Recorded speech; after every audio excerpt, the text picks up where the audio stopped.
Hello, everybody. Welcome back to Fridays Live. It's the time of the week where we give you the scoop on new and exclusive genealogy records that this week you cannot find anywhere else online. Also, have you ever wondered how to research your criminal ancestors?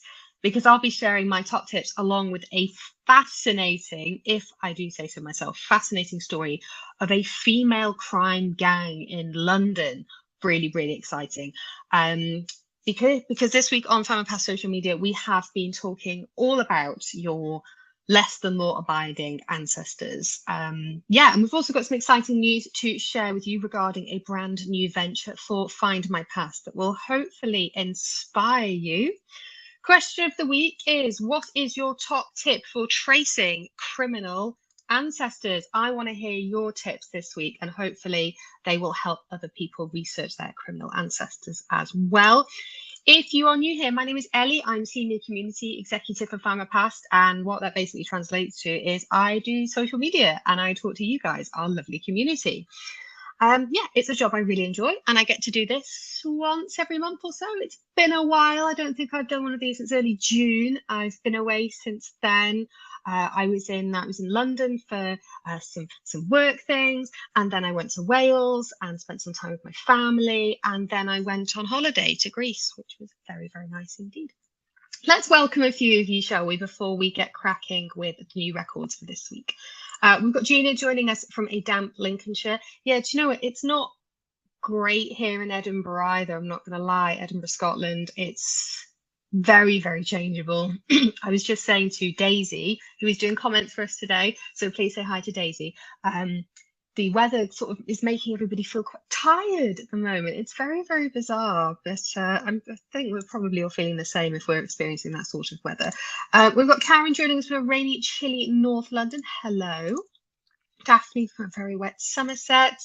We've got Andrea, Jean, Gordon. We've got Janet, Kim, John.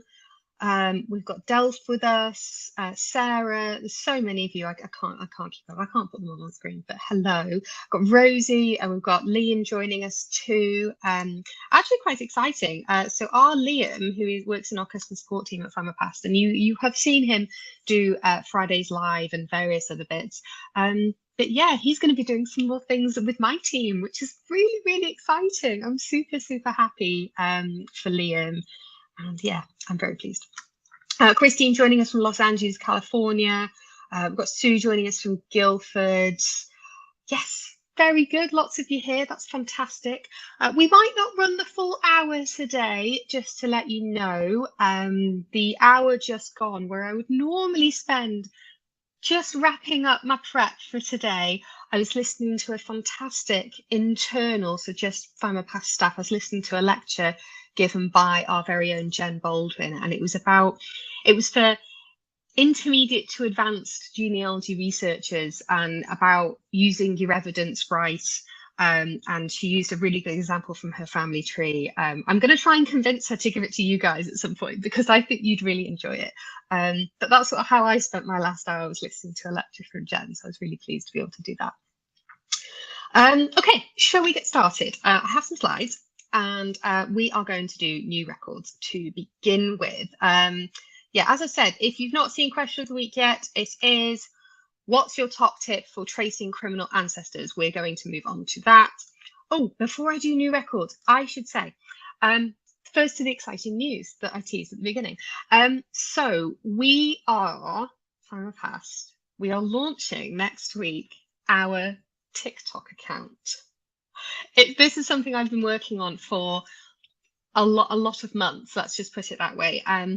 Myself and my colleague Liz, who is our affiliate manager, we've been working on this together, and we've got a really great team at Findmypast to make this a success.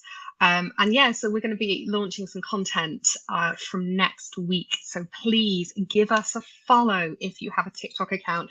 In terms of what we're going to be sharing, it's going to be stories, because we do stories really well, you do stories really well, and it's going to be stories from our records and from the newspapers, or stories that we've heard about and then immediately gone, oh, I wonder what we can find in our records about this. And yeah, so that's what we're going to be doing, and hopefully we'll inspire you, and hopefully if you're on TikTok, it will inspire you to tell your stories too. because we always love to hear them and see them and read about your stories. So let's do new records, shall we? So what we are going to do is, let me flick over to the next slide. This is where I get annoyed with my mouse now. Okay, really exciting week this week for new records. So we have a brand new diocese into our England Roman Catholic records. These are the first Leeds Roman Catholic records anywhere online, I believe. These are exclusive to us. You're not going to find them anywhere else. And we've got 43,000 plus new pages into our newspaper archive as well. So the Roman Catholic records for Leeds, you've got baptisms. Hold on, let me flick to the next slide. You have baptisms. There's over 240,000 baptisms, and they cover 1757 to 1913.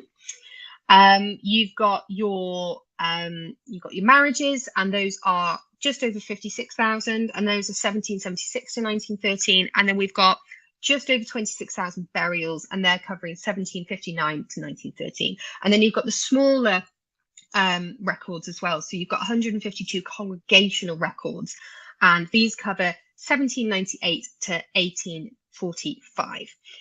To find these, what you want to do is you want to go to the All Records Sets page on Findmypast and just start typing in England Roman Catholic, and then you'll see the baptisms, the marriages, the burials, and the congregational records. So pick the one you want, and then you'll find on the search page, you'll see diocese. You want to add in Leeds to find these new records, and you will be able to delve into them as soon as you want. It's very exciting. If anybody multitasks and searches them while I'm talking during Friday's Live, please tell me what you find in the comments, because I would love to know, particularly if they break down a brick wall or anything like that for you.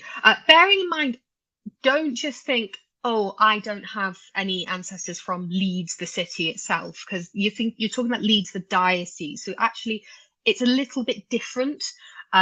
So check it anyway, because some of the examples I'm going to show you, it's obviously not just people who were born in Leeds, married in Leeds, and died in Leeds.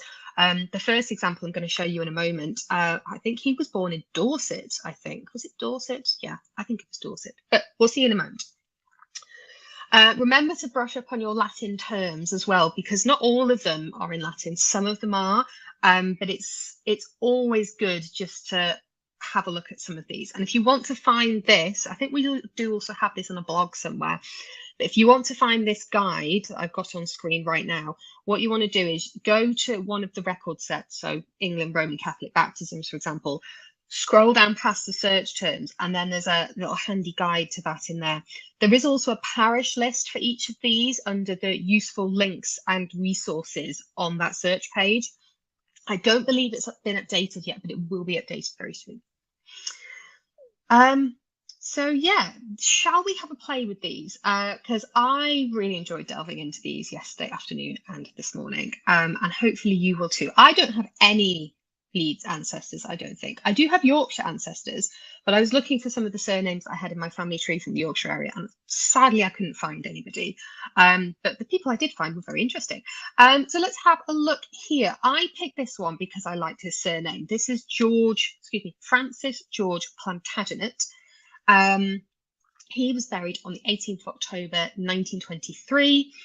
Was he actually a Plantagenet, I wonder? I'm a medieval historian by trade, so this name immediately went ding, ding, ding. Let's go and have a look at this. He was 79 when he died, so he was born around 1844. As he died in 1923, he should appear on the 1921 census, and he actually does. He appears at the Hospital of St John of God for the Aged and Infirm in Scorton, Yorkshire. And it does actually tell me that he was a cloth agent born in Plymouth. There goes Plymouth. I did wonder how much else I could find out about him. He was on the 1881 census as a wool cloth merchant, and he was visiting a family in Leicester.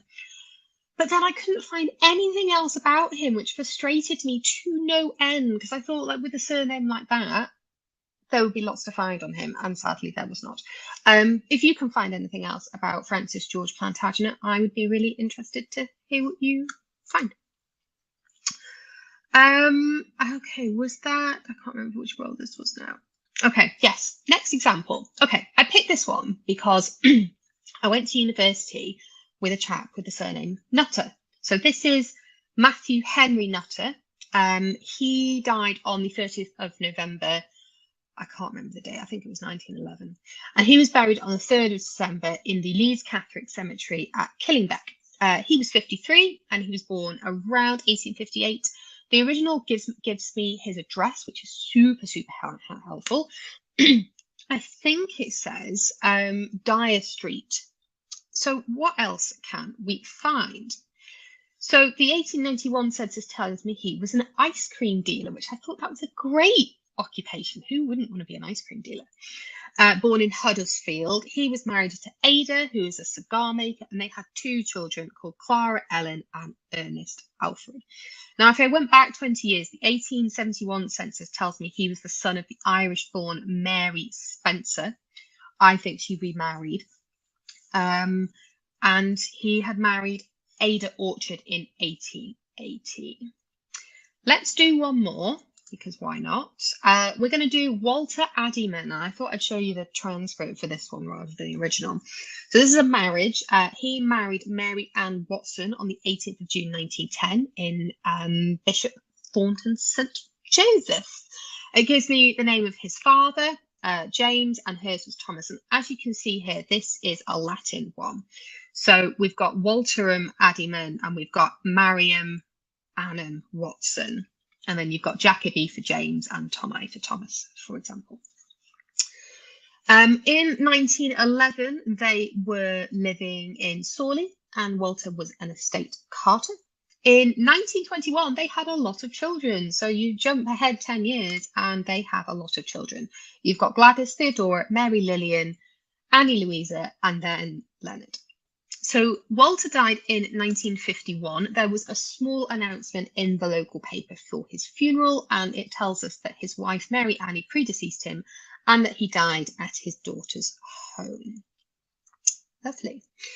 So you've got 3 different stories there, and you glean so much just from looking at that one for each story, that one Catholic record, whether it's a baptism, a marriage, or a burial. I don't think I used baptism as an example, and I really should have done.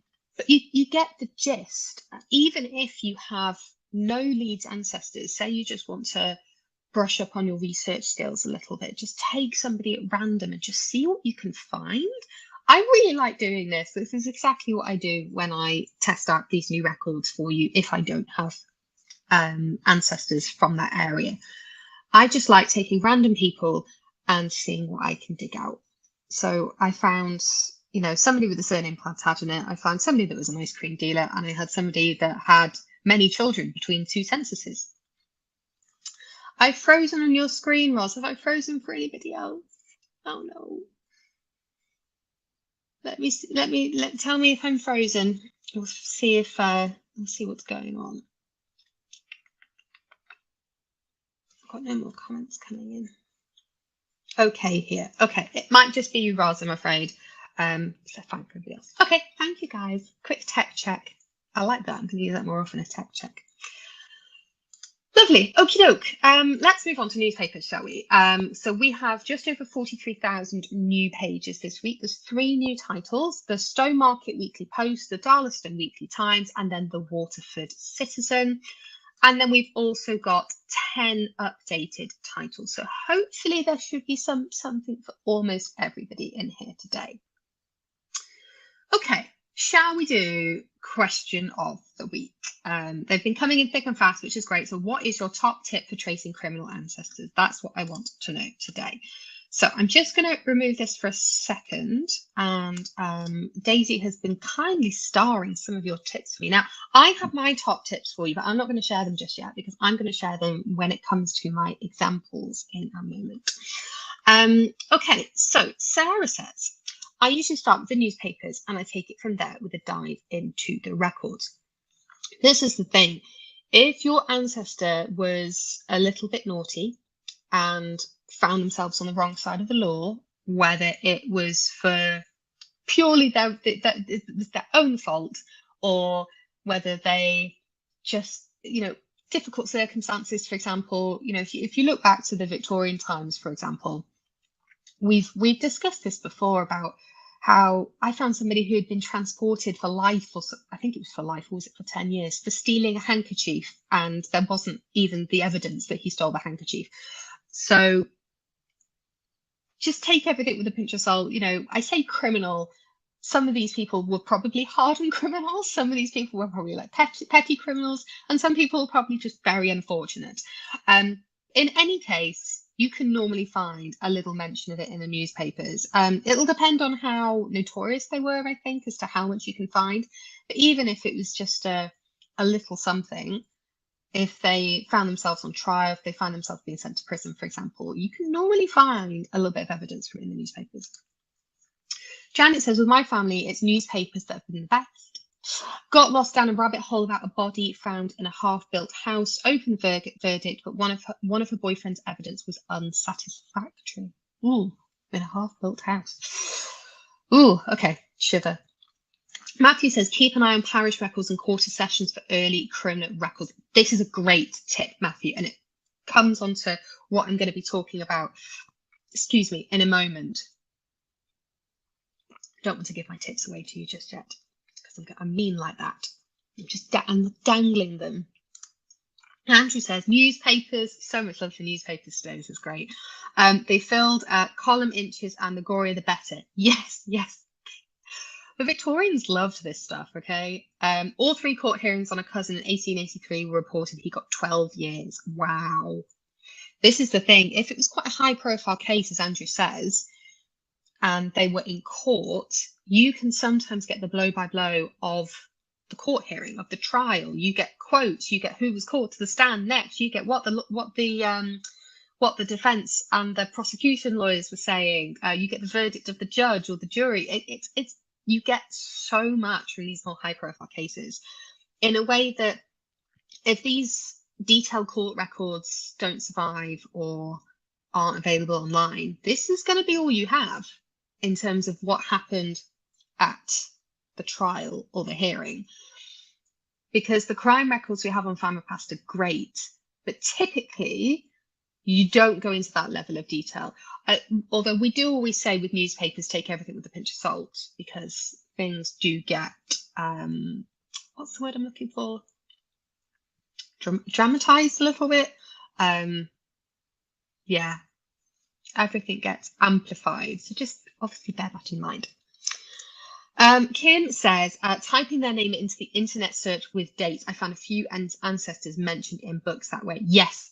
This is also a great tip. I really like this, because you might have an ancestor and they were involved in some sort of crime, and okay, it's maybe sort of petty criminals. You might not think they were particularly well known, or what they were involved in was particularly well known, but a quick internet search will quickly answer that for you.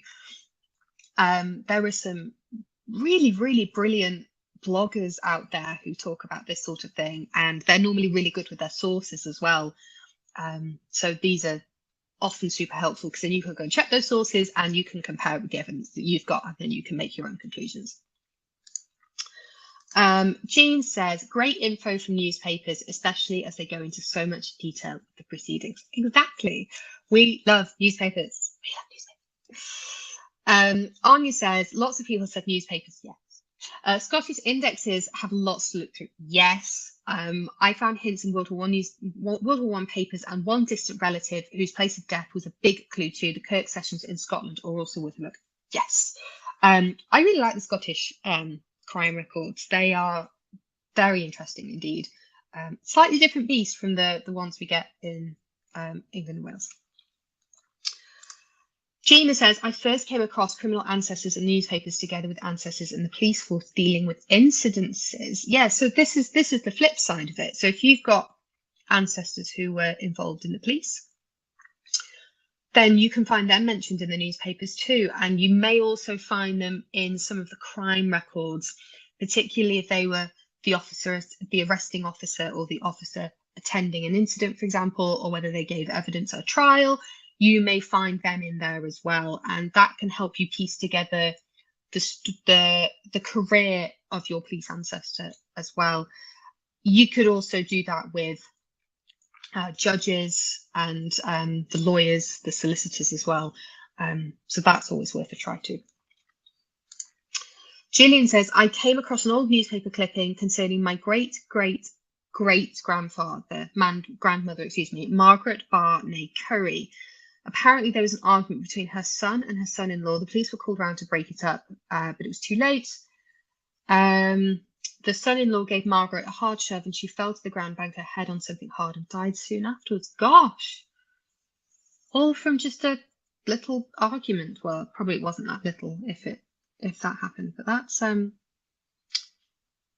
yes, very sobering indeed. Bethan says, newspapers, my top tip is to search even if you have a very common name and don't expect to find anything. I found lots looking for Davies in South Wales, definitely my ancestors, because the age, names, dates and addresses match. My great-grandfather was charged in 1939 for a £75 a fraud for biscuits. That's very specific. But you're absolutely right, Bethan. So if you are searching for a very common name, you have that common name, but then use your keyword field to search with other variants. So think of a keyword to do with the offence, for example, or where the offence took place, like whether it was shoplifting, for example, whether it was fraud, whether there was somebody else involved, like a victim or an accomplice, for example. Be a little bit creative. You might not get what you want on your first try, and you might need to do different variations to get different pieces of the puzzle. But don't lose hope when it comes to newspapers. So remember, more are being digitized and brought online all the time. So there's always going to be a new chance to find something.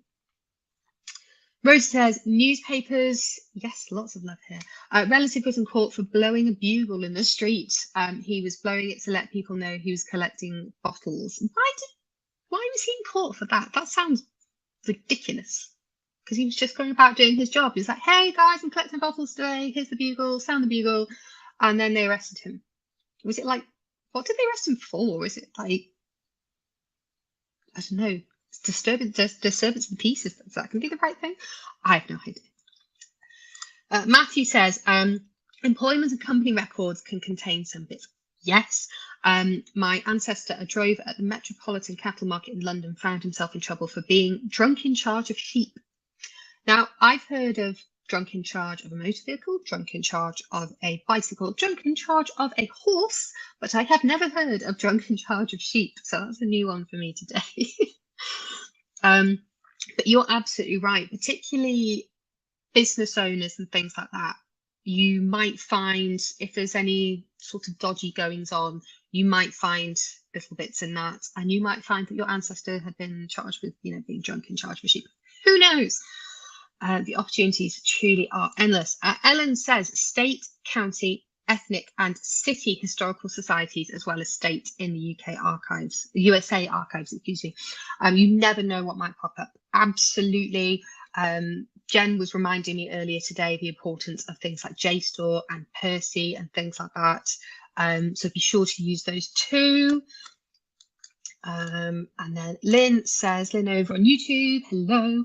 I have found some information in the Kirk Sessions records in Scotland on Scotland's people. Yes, the couple of a woman were what was compared, which meant that they had or are having children and are married. Oh, scandalous. There's a good record set on Findmypast as well that's to do with, it might be available elsewhere too. I'm pretty sure it's to do with women who had children outside of wedlock and then they ended up in court or something. I'll have to try and dig it out because that was fascinating. Karen says censors when in prison gives a hint. Yes, it does. This is all leading very nicely onto what I'm going to talk about in a moment. But yes, if you can find your ancestor in prison, you normally, I always think about this. Take it with a pinch of salt as to what is written for your ancestor when they're in prison. But in an ideal world, you will get a rough place of birth, a rough date of birth. You'll get their occupation, so what they were doing around this sort of time, which prison they were at.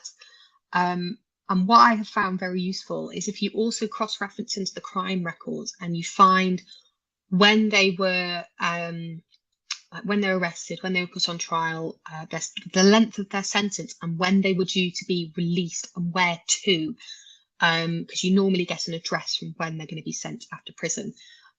You can normally trace a little bit, and if you can pinpoint those dates, you can work out if your ancestor is going to be in the census or on the census in prison. You can normally work that out from the dates. Having a timeline is very helpful. Gina says, I found somebody being in charge of cycling down the road too quickly. Some of the things, I swear. Anyway, those were all brilliant tips, everybody. I really enjoyed those. Thank you so much. Please continue sending those in. There's even more coming in already. John says, Proceedings of the Old Bailey is excellent. Yes, this is so, so good.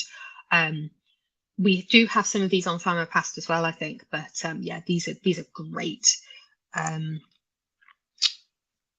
Gordon says National Archives. Yes, of course, National Archives. Oh, so much here. James says some prisons have museums or check into historical societies. Yes, these are all great tips, everybody. So if you're sitting there and you're thinking, I think I have a criminal ancestor, but I have no idea where to start, or I'm stuck, just go back through and read these great tips from the community. I should probably put these into some sort of guide, all from your wonderful tips. But bearing all that in mind, what I thought might be fun is if we take this and we use some of my tips too, and we use a little bit of a case study. Well, technically it's 3 case studies in one, just to showcase the sort of things, excuse me, that you can find when you go into these records. But I think my main tip, right, is don't just use the crime records when you're looking at your criminal ancestor. But anyway, let me preface by saying what we're going to be using as an example today. You may have heard of the Peaky Blinders, but have you heard of the 40 Elephants? Now, reportedly, the 40 Elephants, or the 40 Thieves, were an all-female crime syndicate who operated in the Elephant and Castle area. I'm not showing my slides. Now I'm showing my slides. The Elephant and Castle area of London, probably from around the mid to late 19th century until probably at the cut-off point, the mid 20th century. They would typically target shops to steal from, but they could also be found impersonating housemaids, getting involved in things like violence and housebreaking. Apparently, they also like to imitate the bright young things. They led very extravagant lifestyles.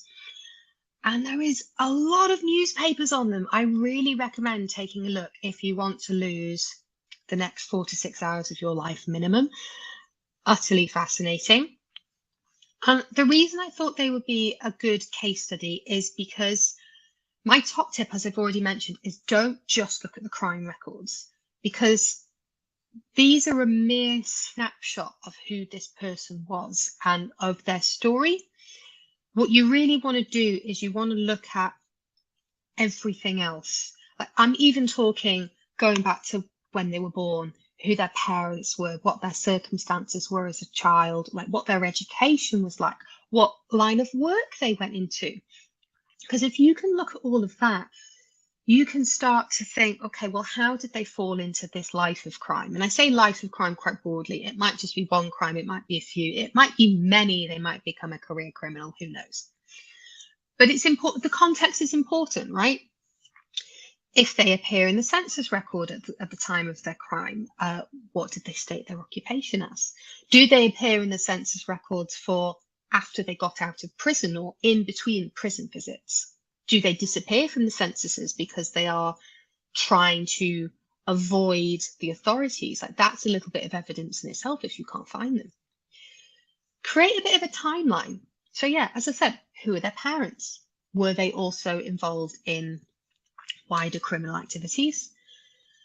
So often, as I've already mentioned, in the Victorian times, There are awful punishments for very, very minor crimes, sometimes because of their personal circumstances, poverty, hunger, etc. So use all the records at your disposal to paint that wider picture. Who did they marry? Who were their children? What happened to their children while they were in prison, for example?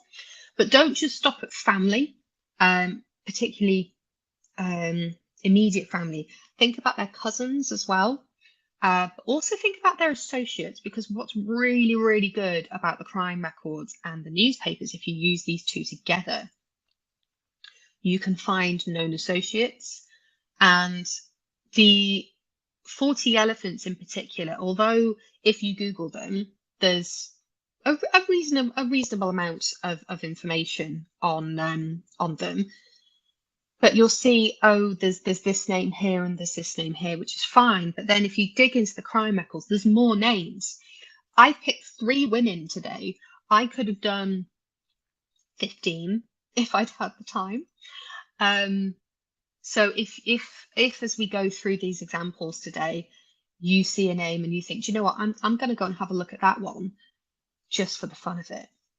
Let me know what you find, because looking into this was just really, really fascinating. So the first example I've got here is the reported leader of the 40 elephants in the 1920s. So this is actually a photograph of her. This is from our newspapers. She was Alice Diamond. She was born Alice Black. When she was born, her parents weren't married. So her father was Thomas Diamond and her mother was Alice Black. So she was named Black to begin with, and then they married very, very quickly after her birth. So she later became Alice Diamond. And her father, Thomas, was something of a criminal himself. And I think she was born in, I want to say 1896. I think it's 1896. And her first brush with the law was in 1912. And she was, what's the word I'm looking for now? She was first cautioned, and it's very, very, I thought this was really interesting. She was cautioned for stealing chocolate. I mean, who wouldn't want to go and steal some chocolate? I mean, if you come from a less well-off background, chocolate's quite a luxury item. Yeah, she just decided to go and have some for herself. She wasn't cautioned alone either. There were others that were cautioned with her. And she became a career criminal, and Alice became Diamond Alice, or Diamond Annie, the queen of the 40 Thieves. And while I have been unable to find her in the 1921 census, probably because, as I've already mentioned, she was probably trying to avoid the authorities. And as we will soon see, this is in between stays in prison. I've been unable to find her, but I have found her in the 1911 census with her parents and her siblings. She was 14 years old at this point. This is a year before she was cautioned for stealing chocolates, and she's working as a servant. I'm just going to have a little sip of water. And I think, based on this, that this is her in the 1939 register here. So we've skipped from 1911. We've pretty much bypassed her criminal career, and we've gone almost to the end of her story here in 1939. So her birth date is given as the 20th of June, 1896. She's with her younger brother, Harry. And then there's also a Herbert Diamond there, born in 1917, and it lists that he is incapacitated. This could be another younger brother. The address here is 11 Marnock House on the Old Kent Road, and her occupation is listed as unpaid domestic duties. Now, interestingly, she died in 1952, and this is the same house she died in 1952. Looping back to the 1921 census, I did find her. Oh no, hold on. I think I've missed a slide. I have missed a slide. Damn. I did find her family, her parents, and some of the other siblings in the 1921 census. So Thomas and Alice Diamond were at 99 Hales Buildings in Southwark. Alice's brother Thomas in the 1921 census was listed as a pensioner, so I think he may have fought in the First World War. So, on to the next slide. A quick search of her in the crime records brings up 9 results, and as you can see, she went by several different aliases. This is normally a really good indication that you've got the right one, because if you think about a name like Alice Black, for example, that's quite a common name. But when you take the aliases into account and the transcriptions pull through the aliases for you, which is super helpful. Bye, Daphne. Have a good day. Yeah, so you can see the aliases. So you've got not just Alice Diamond, but you've also got Diana, Dolly, and Maud, and you've also got Baker and Blake and Black. And these stretch from 1915 to 1931. That's a long stretch. And as a reminder, because I've spoken about crime records reasonably recently, and I said it before, but I'll say it again now. Just because you see your ancestor living there, listed there, and you think, okay, well that's the same year, so that's the same incident, and you've got 3 or 4 mentions just for that one year, don't not look at them. Okay, because these are all from different sources, and you may get some of the same information from these records for the same year. They may refer to the same incident, but chances are you'll find slightly different details in each one. So one might give the address where they were released after they came out of prison.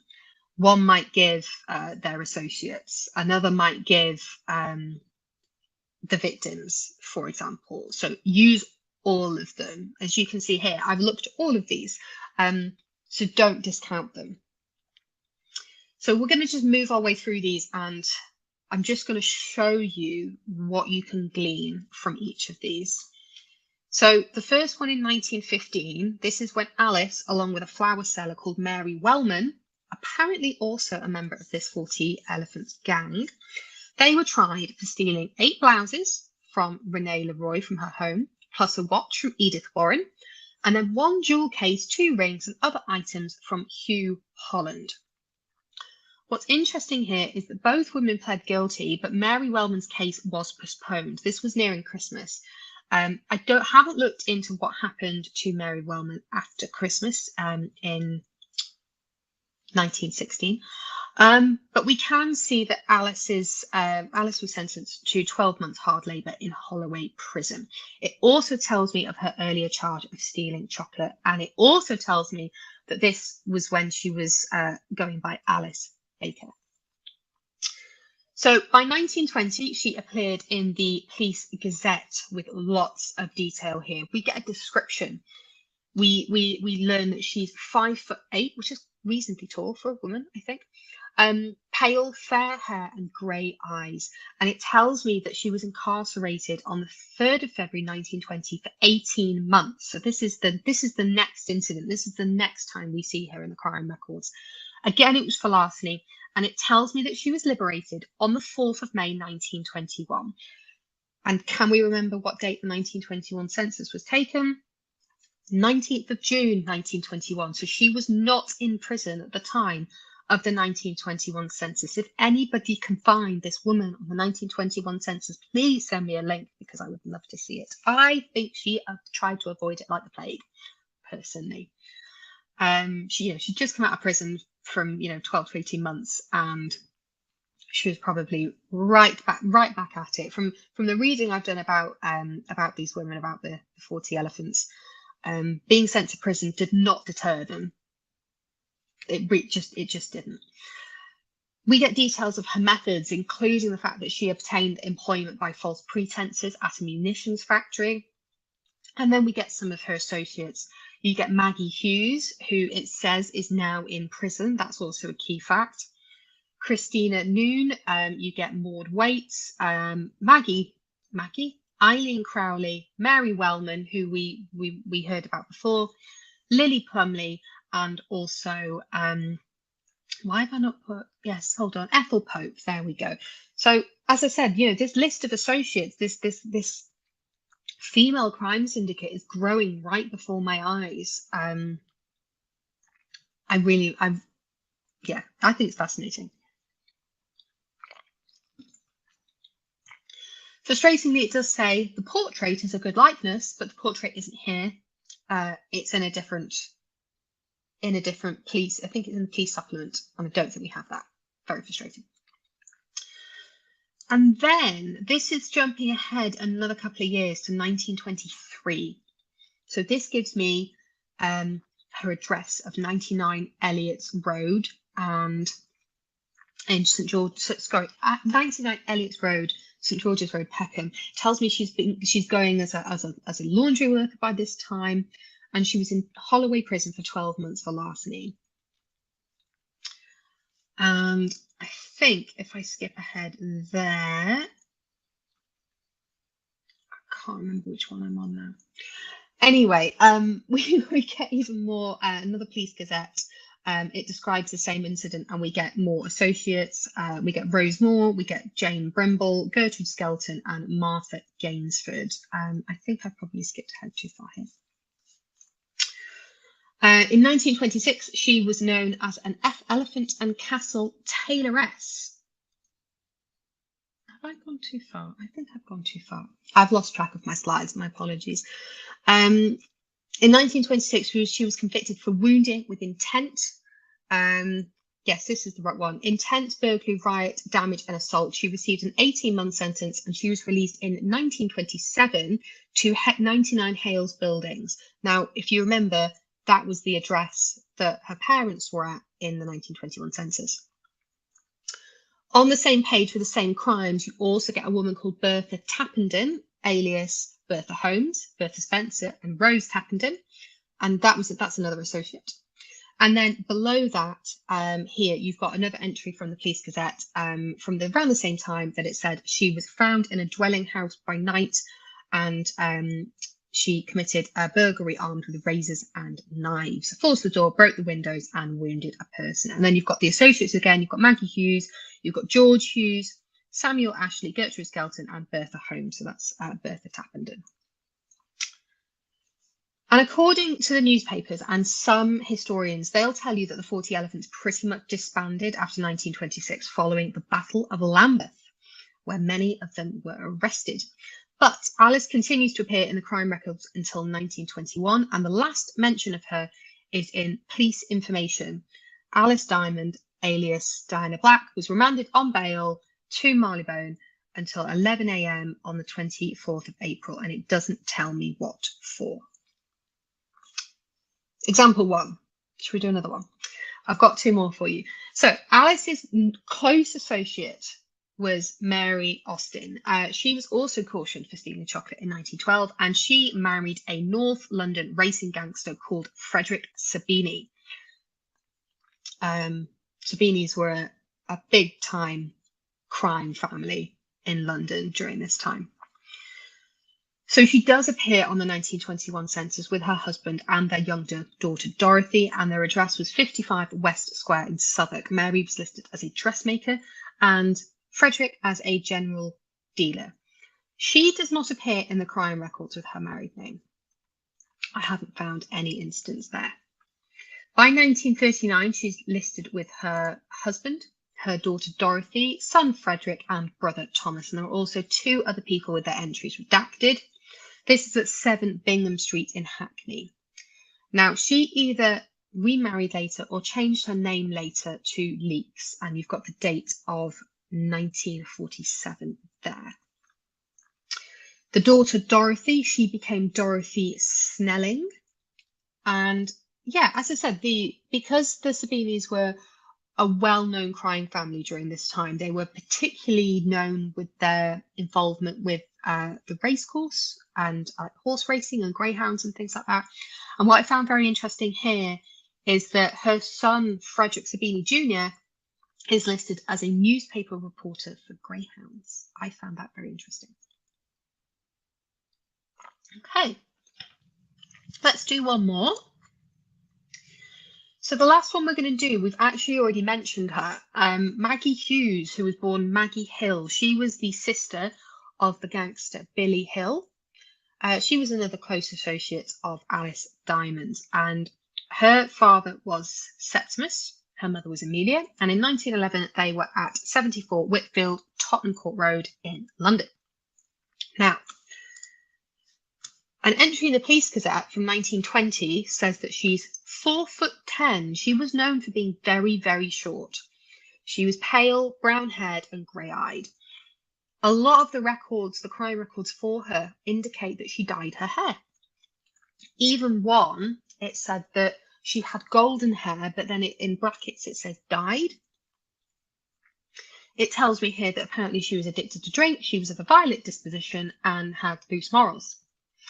She was an expert shoplifter who is believed to have committed offences in different parts of the country, even as far as Bristol. And I think her brother was also involved in somewhere in, I want to say Liverpool. Yeah, you've got Alice listed here as an associate. You've also got Mary Bradfield, tells me she's in prison, and also Maggie Williams. In the same year, she appears in the Habitual Criminals Register for larceny. She gets 12 months and she's released on the 4th of December 1920 to, I love it when they give an address, 48 Trinity Square in Brixton. And a year later, she was sentenced to 18 months this time. You notice the length of the sentence is steadily increasing as they commit more crimes. 18 months for larceny. And you've got the mention of Bristol here as well. She was still active by 1926 and even by 1930 when she was sentenced to 12 months for shoplifting. And you also get an extra alias here. You've got Maggie Florence Sparks. What's quite really interesting here, the one in 1934, which is the one I'm showing you now, it details her tattoos plus some of her more recent offences. I lied. I actually have a fourth example for you. I thought I only had 3. I have 4. So we have one more after this. She is mentioned as the most expert shoplifter in the newspapers, a clever shoplifter. These ones are nearly 10 years apart. The one on the left-hand side is in 1921 and the one on the right-hand side is in 1930. There's even a photo of her in 1926 following the Battle of Lambeth when a lot of the 40 elephants went to prison. The article states she's 27 years old, but apparently looks 22. And what I found quite sad, actually, her mother died while she was in prison and she was not allowed to attend the funeral. I thought that was very sad. And you can see here, Maggie Hughes was seen while she was on bail by some Scotland Yard officers. She was wearing a chinchilla coat and her whole apparel, it was estimated, was worth up to £500. And that's £500 in 1926, by the way. So going back to, they led an extravagant lifestyle. They like to look the part. Yes, you can see it in the picture. You can see she's wearing a big coat. Lastly, I think this is my last example. Yes, it is. Here's me saying we wouldn't do the whole hour today. Lillian Goldstein, born Lillian Kendall, she was known to the police as the bobbed-haired bandit, and she was the lover of a chap called Ruby Sparks. Now, she is thought to have been another notorious member of the 40 Elephants. This one on the left-hand side here is a newspaper article from 1940. So her lover, Ruby Sparks, he escaped Dartmoor prison, and she apparently sheltered him after he escaped prison. And it also gives me her address of Wembley Park, which is great. And then also on the right-hand side, you've got an earlier article from 1933. She was sent to prison for stealing for 4 months for stealing from a West End milliner's. More detail here. It tells me she's been married for 13 years, has 1 child, and is separated from her husband. Also, great photograph of her here from 1940, by the way. The image on the right-hand side is from the Illustrated Police News, the very infamous and notorious Illustrated Police News. in 1926. Although she's not named, it does, because there was some conjecture as to who the bob-haired bandit actually was. There was also one over in the States in New York, and then apparently London got their own. And yes, she was apparently the bob-haired bandit, because of the sort of 1920s bob haircut. There was apparently I think a Welsh woman who came forward at one point and said, "Oh, I'm the bob-haired bandit," etc. But apparently it then proved that she was an actress just trying to get a job, and then it was apparently confirmed that it was Lillian. So Lillian married Henry Goldstein in London in 1920, and although I found her in the newspapers for some of these convictions, I cannot find her in the crime records. Over to you.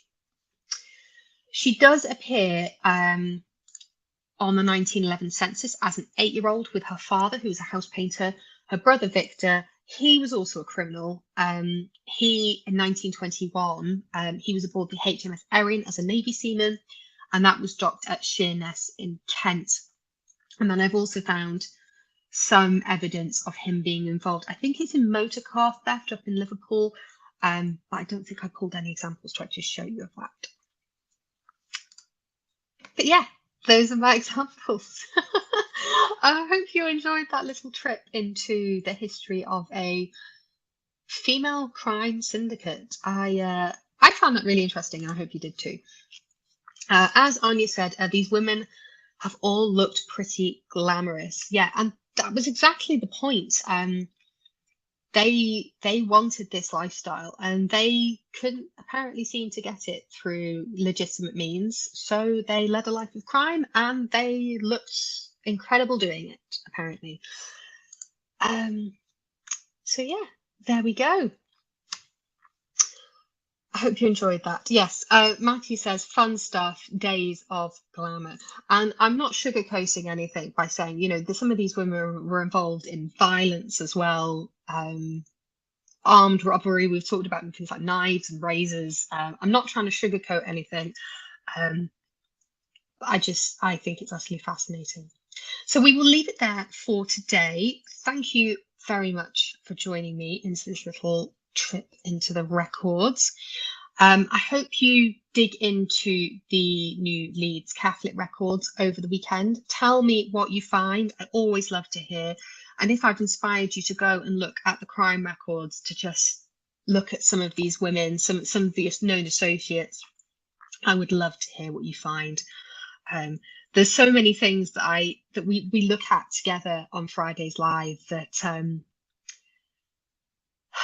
I sometimes think I'll just write a book, but the list of things I'm going to end up researching and writing a book for is getting longer and longer and longer. So there you go.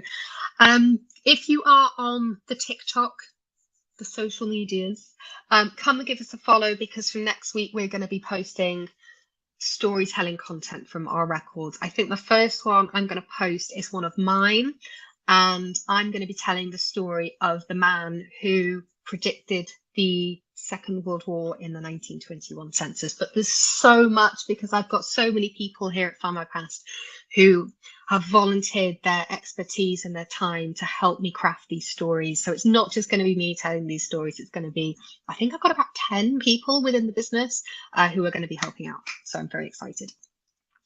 We'll leave it there for now. Have a lovely weekend, everybody. Look after yourselves.